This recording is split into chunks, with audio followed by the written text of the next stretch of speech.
變老係人生自然又重要嘅一部分，但認知障礙症唔係。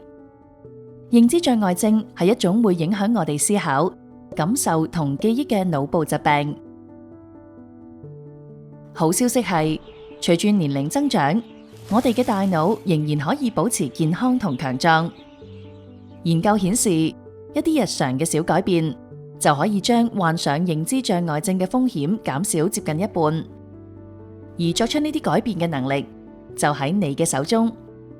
以下係5個簡單方法，幫你由今日開始照顧腦部健康。第一，喐動身體，經常活動係維持大腦健康其中一個最好嘅方法。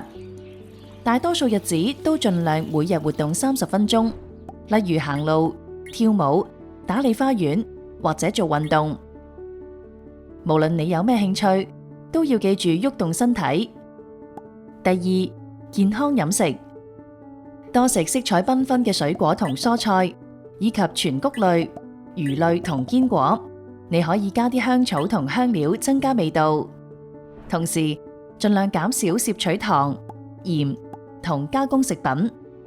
第三，保持頭腦靈活同人際關係，鍛煉大腦同保持身體活動一樣重要。你可以學一項新技能、一種語言，或者是一個全新嘅興趣，多啲同你關心嘅人保持聯絡。另外，唔好忽略充足睡眠，因為可以幫助大腦休息同修復大腦。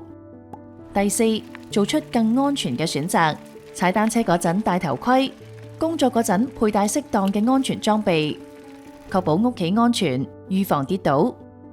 拒絕吸煙，減少飲酒，並盡量避免空氣污染。呢啲安全嘅選擇都有助保持大腦健康強壯。最後，第5，留意自己嘅健康狀況，保持身體健康，管理好血壓、膽固醇、糖尿病同體重，定期檢查聽力同視力，並且定期睇醫生。如果發現問題，要及早處理，你未來嘅腦部健康就掌握喺你手中。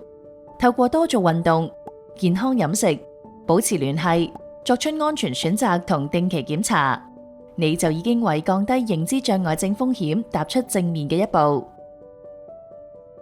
為咗你嘅未來同你愛嘅人，而家就開始行動啦！想了解更多關於預防認知障礙症嘅資訊，以及為多元文化社群提供嘅支援，請瀏覽 medicare.org.au。